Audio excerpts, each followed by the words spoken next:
Dieu, tu es en relation avec Dieu en fait.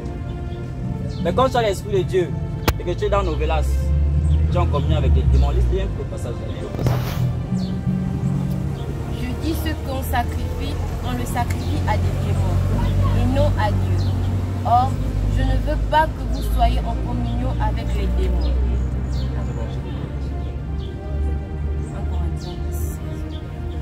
Je ne veux pas que vous soyez en communion avec des démons.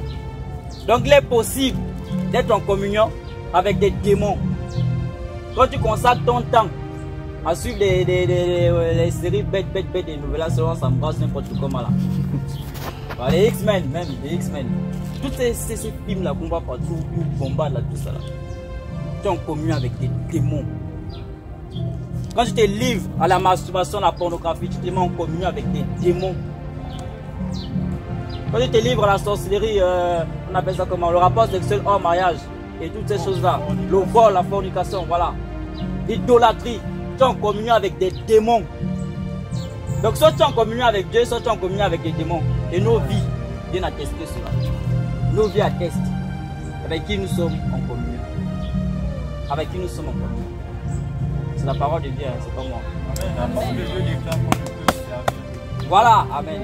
Alors on ne peut servir deux maîtres. Donc la vie même atteste, ta propre vie atteste le maître que tu sers. Ta propre vie en fait, des actes que tu poses tous les jours. Montre à qui tu es asservi, de qui tu es esclave, soit de Dieu, soit de Satan. Amen.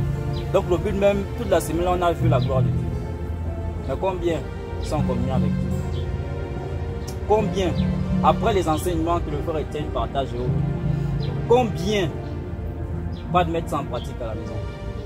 Parce que le but n'est pas que nous soyons remplis ici, non. Le but c'est d'amener les uns et les autres à se rapprocher de Dieu personnellement. Et les enseignements qui sont donnés, c'est d'amener les saints à se rapprocher de Dieu, c'est-à-dire avoir une vie de prière personnelle, une vie de méditation personnelle, une vie de sanctification personnelle. Et de sorte qu'un pasteur ne soit pas derrière toi. Et de telle sorte qu'un prophète, que papa, maman ne viennent pas te pousser, tu dois méditer, tu dois méditer, tu dois méditer, ça doit venir de toi-même. Ça doit venir de toi-même en fait. Amen. Ça doit venir de toi-même, ça doit être instinctif. Je dois lire la Bible, je dois méditer. Je dois me sanctifier. Or que le Seigneur dira, chercher la sanctification sans laquelle personne ne verra le Seigneur. Personne ne verra le Seigneur. La communion avec Dieu.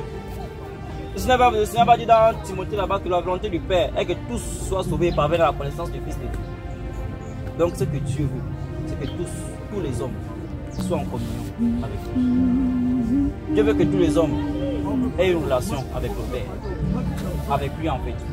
Que tous les hommes aient une vie de sanctification, de méditation, de consécration. De consécration en fait. Que tous les hommes,